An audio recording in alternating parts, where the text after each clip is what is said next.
Good morning. I'm Matty Maud from Maud Design, and this morning I want to continue the series on remote working by talking with you about decision making. And to a certain extent, I've found over the years that decision making is about eliminating the unknown.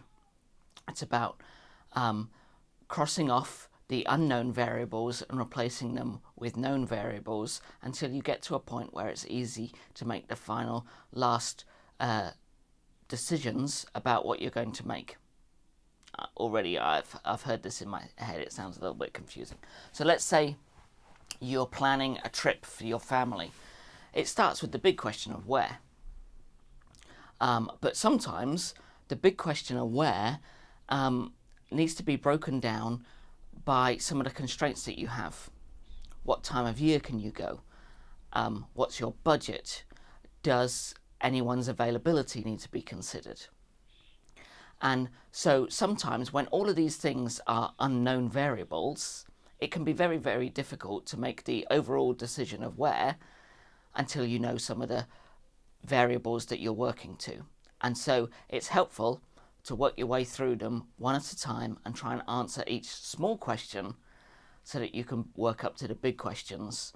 And some of those smaller questions will eventually help you to put together the full plan that you have in place and eliminate some of the choices along the way to help you arrive at your overall plan for your holiday or trip. And some of the things I've found over time is, as much as we'd like it to be, a lot of things in life aren't as permanent as we think they are. I'm probably going to talk about that a little bit more separately in another video.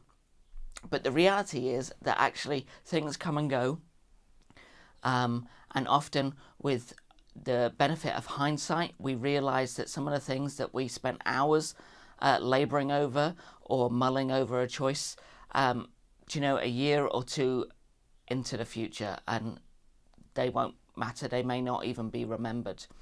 And nothing is permanent. Sometimes we think that, particularly where resources are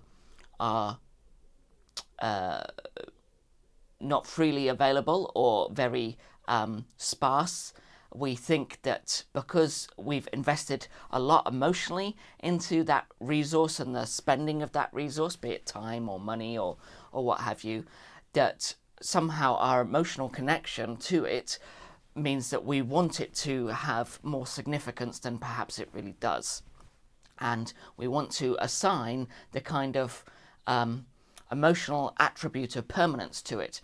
And the reality is, sometimes in life, we're probably all discovering this right now during lockdown, things just aren't as permanent as we think they are.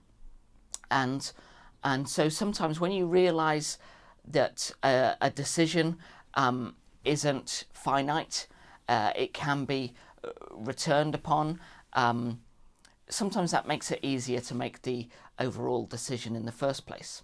When working with others, sometimes it's helpful to say, right, we're going this way, and then by sheer fact of the fact that you've made a choice, it reveals some of the other things that you couldn't have foreseen at that point. And that's the point where you need to be flexible and willing to say, okay, let's review. Do we need to revisit this decision and go again?